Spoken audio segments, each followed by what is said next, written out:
Her har vi så vores Mazda 626 fra 98, 2,0, 115 heste.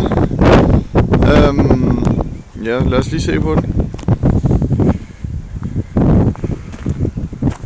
Der er nogle småriser, diverse, men der er ikke en ny bil. Men ellers i rimelig fin stand. Flot kabine.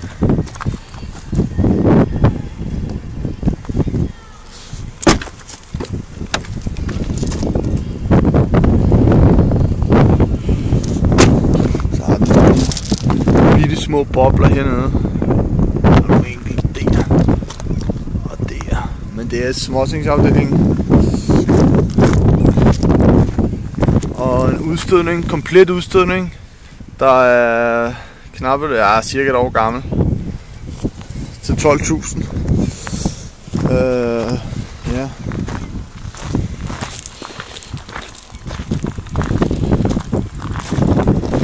Så har vi motoren, som lyder som en typisk Mazda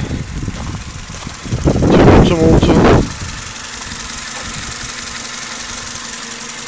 Der er ikke meget at komme efter der. Det lyder fint. Tandrem skiftet ved 223.000, hvis man kan se det. Ja, men jeg tror lige man kan skille det. Så det var det. Kom og kig på den.